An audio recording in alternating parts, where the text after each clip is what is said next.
டிவிக்கேன்னு பேரை போட்டு இப்ப பண்ணையூர்ல உட்கார்ந்து இருக்கிறாரு. அப்ப சொன்னாங்க பல கோடி வரி ஏய்ப்புன்னு. அதெல்லாம் உண்மையா இருக்கும் போல. ஐயோ எனக்கு பிளைட் மிஸ் ஆயிருச்சு, ஐயோ எனக்கு, நீ போராட்டம் பண்ண வந்தவன் உயிரையே விலை கொடுத்து தமிழர்களுக்கு துணை நிற்பேன்னு வந்து நிக்கணும். இன்னொருத்தர் பாத்ரூம் போன வெளியே விடுங்க, மண்டபத்திலே பாத்ரூம் இருக்கு, போனா போக மாட்டாங்க. நீ கொடுத்த பிஸ்கட் அந்த 10ஆம் கிளாஸ் பையன் திருப்பி விட்டெறிஞ்சிட்டு போனான்ல. டாஸ்மாகில் ரெய்டு நடத்தி முத நாள் அறிக்கை விடுறான். இப்ப 2 அரசியல் கட்சி தலைவர்கள் மாற்றி மாற்றி ஊழல் புகார்களை குற்றம் சாட்டுவது என்பது வேறு. அரசியல் கட்சி தலைவர்கள் தங்களுடைய அனுபவத்திலிருந்தும் அனுமானத்திலிருந்தும் இந்த குறை நடந்திருக்கலாம் என்று ஒருத்தர் மீது அரசியல் ரீதியான குற்றச்சாட்டு வைப்பது வேற. அதற்கு மறுப்பு தெரிவிக்கலாம். நீ சட்ட ரீதியாக உருவாக்கப்பட்ட ஒரு அமைப்பு, அந்த அமைப்புல ஒரே ஒரு பேரு தான், அந்த ஈடி அறிக்கையில ஒண்ணு மிஸ்ஸிங். கீழே ஆட்டுக்குட்டின்னு ஒரு கையெழுத்து மட்டும் இல்ல. அதை போட்டுட்டா கரெக்டா இருக்கும். மேல ஈடி சிம்பலுக்கு பதிலாக ஒரு தாமரைப்பூ வச்சிருக்கணும். எவனோ சிம்பலை மாத்தி விட்டு வெளியே விட்டான் போல. அந்த அறிக்கை அந்த லட்சணத்தில் தான் வந்திருக்கிறது. எந்த அவன் 1000 கோடின்றான். அதை படிச்சுட்டு வந்து இன்னொரு பத்திரிகையாளர் 1 லட்சம் கோடின்றாரு. அதை இன்னொரு பத்திரிகையாளர்கிட்ட கேள்வி கேட்டா இல்ல 2 லட்சம் கோடியா அப்படின்றாரு. சுத்து மாப்பிள்ள தண்ணி கேட்டாரு, டம்ளர்ல தண்ணி கேட்டாரு, சொம்பு கேட்டாரு, தங்க சொம்பு கேட்டாரு, அண்டா கேட்டாரு. இப்படி எழுது, கதை எழுது. அப்படி கதை எழுதுறதுனா என்ன பண்ணு, என்ஃபோர்ஸ்மெண்ட் டைரக்டரேட்ன்றதுக்கு பக்கத்துல ஒரு பினா இங்கிலீஷ் PQRST அந்த பி போட்டு EDP அப்படின்னு போட்டு என்ஃபோர்ஸ்மெண்ட் டைரக்டரேட் பார்ட்டி அப்படின்னு எலெக்ஷன் கமிஷன்ல போய் பதிவு பண்ணிட்டு வாங்க. அந்த பேர்ல தான் ஒருத்தர் போயிருப்பாரு போல. அதுக்கப்புறம் தான் வேற பேர் கொடுத்து டிவிக்கேன்னு பேரை போட்டு இப்ப பண்ணையூர்ல உட்கார்ந்து இருக்கிறாரு. என்ஃபோர்ஸ்மெண்ட் டைரக்டரேட் பார்ட்டின்னு தான் கேட்க போயிருப்பாங்க. ஏன்னா ஈடி கொடுத்த அறிக்கையை வந்து அப்படி சாஸ்வதமா நம்புவார் அவர். அப்ப நம்ம என்ன உறுதிப்படுத்திக்கலாம்னா, கோழி அமுக்கிற மாதிரி அமுக்கிட்டு போனானுங்கல்ல, எங்க இருந்து, நெய்வேலியில இருந்து கோழி அமுக்கிற மாதிரி கழுத்தை பிடிச்சு அமுக்கிட்டு உட்கார்ந்து இருந்தானுங்கள கார்ல. அப்ப சொன்னாங்க பல கோடி வரி ஏய்ப்புன்னு. அதெல்லாம் உண்மையா இருக்கும் போல. அதனாலதான் இதுவும் உண்மைன்னு அவர் நம்புறாரு இல்லையா. ஒரு விஷயம் நமக்கு உண்மைன்னு நம்மளுக்கு நடந்தாதான் இன்னொருத்தனுக்கு நடக்கும்போது அது உண்மைன்னு நினைப்போம். அப்ப ஐடி உனக்கு கொடுத்த அறிக்கையெல்லாம் உண்மை என்று உனக்கு தெரிந்த காரணத்தால் ஈடு இங்க கொடுத்த அறிக்கை உண்மைன்றியா? இந்தியா முழுவதும் இந்த கைது நடவடிக்கைகள் எதை வெளிப்படுத்துகின்ற? ஏதாவது ஒரு வழக்கில் ஏதாவது ஒரு ஹெச்ராஜாவையாவது நிரூபித்திருக்கிறார்களா? இதுல நேத்து கைது நடவடிக்கை நடந்த உடனே இதுக்கு பேர் ஜனநாயகமா? கேரவி கெஜ்ரிவாலை தூக்கி உள்ள வச்சிருந்தே மாத கணக்குல, அது ஜனநாயகமா? ஹேமந்த் சோரனை தூக்கி உள்ள வச்சே, அது ஜனநாயகமா? மோடின்ற வார்த்தையை பேசிட்டாருன்றதுக்காக ராகுல் காந்தியை சஸ்பெண்ட் பண்ணிய, அது ஜனநாயகமா?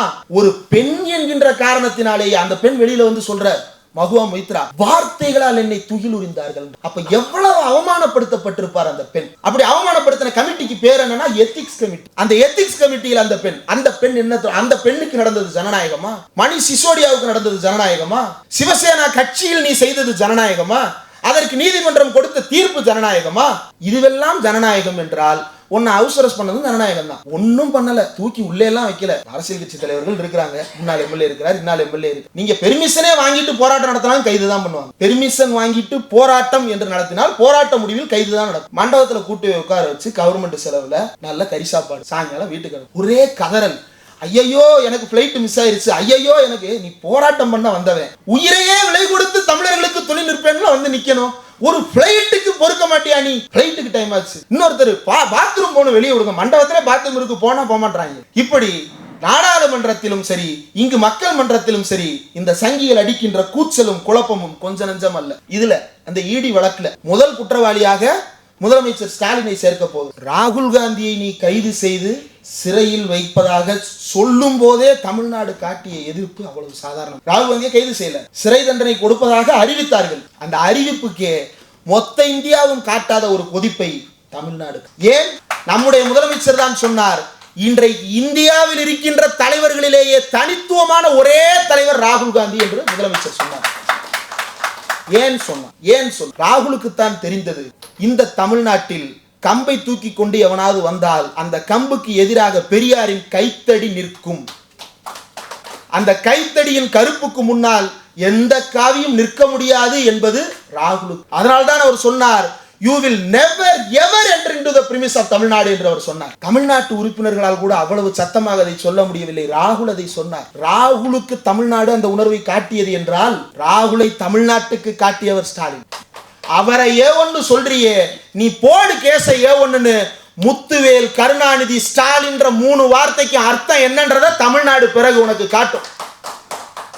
இந்த 3 வார்த்தைகளின் பொருள் என்ன என்று தெரிந்து கொள்வதற்காகவாவது நீ அதை செய்வாயா? முடியாது. ஒரு கொடிக்கம்பம் இருக்காது தமிழ்நாட்டில். ஒடித்து நொறுக்கப்படும் தமிழ்நாட்டின் உணர்வு காரணமாக. அது திமுக உணர்வு அல்ல, தமிழ்நாட்டின் தமிழ் உணர்வு, தமிழ்நாட்டின் சுயமரியாதை உணர்வு, தமிழ்நாட்டின் மான உணர்வு. அந்த மான உணர்வு இருக்கின்ற காரணத்தால் தான் தமிழன் இன்றைக்கும் பார்ப்பானுக்கும் பணியாவுக்கும் அடிமையாகாமல் வாழ்ந்து கொண்டிருக்கிறான். பேரறிஞர் அண்ணாவினுடைய கவலை எல்லாம் இரண்டே இரண்டு தான். தமிழர்களின் பண்பாடெல்லாம் பார்ப்பானுக்கும், தமிழரின் பொருளாதாரம் எல்லாம் பணியாவுக்கும் அடிமையாக இருப்பதே நம்முடைய நிலைமையா? இதிலிருந்து நாம் விடுவி பெற வேண்டாமா? இதிலிருந்து விடுவி பெறுவதற்காகத்தானே தன்னாட்சி கோருகிறோம் என்று தமிழ்நாட்டினுடைய அன்றைய முதலமைச்சர் பேரறிஞர் அண்ணா முழங்கினார். இன்றைக்கும் அந்த முழக்கத்திற்கு பொருள் சேர்த்துக் கொண்டிருக்கிறார்கள். என்னென்னவெல்லாம் நடக்கிறது இந்த நாட்டில்?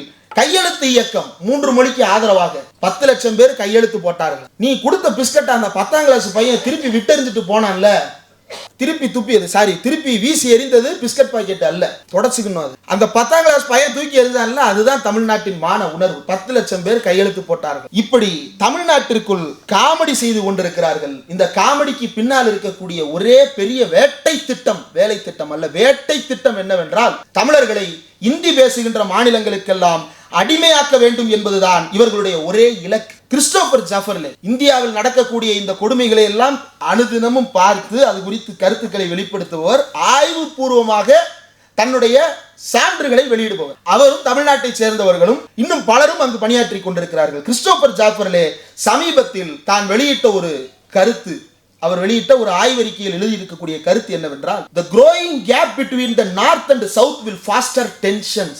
வடக்கிற்கும் தெற்கிற்கும் இடையே நீண்டு கொண்டே இருக்கின்ற இந்த இடைவெளி பதற்றத்தை உருவாக்கும். failed குஜராத் மாடல் என்று அவர் சொல்லுகிறார். the Hindi heavyweights will be pulling the country down over the coming decades. வருகின்ற 10 ஆண்டுகளில் இந்தி ஹெவிவெயிட்ஸ், அதாவது இந்தி பேசுகின்ற மாநிலங்கள் இந்தியாவின் வளர்ச்சியை பின்னுக்கு இழுக்கும். அப்ப அவர் இந்தி பேசும் மாநில மக்களை குறை சொல்லுகிறாரா? இல்ல, அதுக்கு தான் வரார். the creating tensions within India, especially if the redelimitation of the electoral constituencies is rejected by the south. இப்ப இவர்கள் நடத்துவதாக சொல்லுகிறார்கள் இல்லையா, டீலிமிட்டேஷன், தொகுதி மறுவரையறை. இந்த தொகுதி மறுவரையறையை செய்யாவிட்டால் வடக்கில் இருக்கக்கூடிய மாநிலங்களால் தப்பித்துக் கொள்ள முடியாது. அந்த தொகுதி மறுவரையை செய்துவிட்டால் தெற்கில் இருக்கக்கூடிய மாநிலங்களால் தப்பித்துக் கொள்ள முடியாது. இந்த இரண்டுக்கும் நடுவில் தன்னுடைய பாசிச போக்கை மாற்றிக்கொள்ளாமல் இந்த நாட்டையே, அதாவது ஒரு விஷயத்தை செஞ்சா அவன் சாவான், செய்யலன்னா நாம சாவோம், இப்படிப்பட்ட இருதுருவத்துக்கு இடையில் நாட்டை வைத்து நிப்பாட்டி இருப்பதற்கு பெயர் தான் பாசிசம். பாசிசமா பாயாசமா என்று கிண்டல் அடித்துக் கொண்டிருக்கிறார். உன் இணையதளத்தை முடக்கினார்களே, அப்போது தெரியவில்லையா பாசிசம் என்றால் என்னவென்று? தமிழ்நாடு அரசு வழக்கு போட்டது. என்னவென்று வழக்கு போட்டது? அதில் வெளியிட்ட செய்தி தவறு என்று அந்த செய்தி வெளியிட்டவரின் மீது வழக்கு போட்டது. ஆனால் ஒரே இரவில் எந்த அரசியலமைப்பு சட்ட பதவிக்கும் வர முடியாத, ஒரு கவுன்சிலராக கூட ஆக முடியாத ஒரு ஆட்டுக்குட்டி எழுதிய அறிக்கை பிரைம் மினிஸ்டர் ஆபீஸ் நடவடிக்கை எடுக்கிறது. என்னன்னு, நீ இறையாண்மைக்கு எதிரானவன், இந்த இறையாண்மையை பாதுகாப்பதற்காக 1930களிலிருந்து நீ என்ன பாடுபட்டிருப்பாய். தமிழ்நாடு இந்தி திணிப்புக்கு எதிராக போராடும் பொழுதெல்லாம் அதை கூர்மழுங்க செய்கின்ற வேலைகளை பார்த்தார்களே. மவுண்ட் ரோடு மகாவிஷ்ணுக்களாக உட்கார்ந்து கொண்டு காலாகாலத்திற்கும் தமிழுணர்வுக்கு எதிராக நடித்து சம்பவம் செய்து கொண்டிருந்தார்களே. எதற்காக? இந்த இறையாண்மையை பாதுகாக்கத்தானே. உனக்கு என்ன சொன்னா, நீ இறையாண்மைக்கு எதிரானவன். இது பாசிசம். நாம் எல்லாம் ஒரு கருத்தை மறக்க வைக்க பார்க்கிறார்கள். என்னவென்றால், நடைபெற்றுக் கொண்டிருக்கின்ற இந்த மோடி அரசு பாசிச அரசு என்று நாம் பேசிக் கொண்டிருந்ததில் இருந்து நம்மை பின்வாங்க வைக்கின்ற முயற்சியில் இவர்கள் ஈடுபட்டிருக்கிறார்கள். இவர்களுடைய காவி கார்ப்பரேட் பாசிச அரசியலுக்கு எதிராக நாம் உறுதியாக போராட வேண்டியது என்பதுதான் இந்த காலகட்டத்தின் தேவை. அந்த காலகட்டத்தின் தேவையைத்தான் தமிழ்நாடு இன்றைக்கு மிக கச்சிதமாக நிறைவேற்றி கொண்டிருக்கிறது. அதற்கு இன்றைக்கு என்றும் இல்லாத அளவிற்கு பெரும் இளைஞர் பட்டாளம் பின்னால் திரண்டிருக்கு.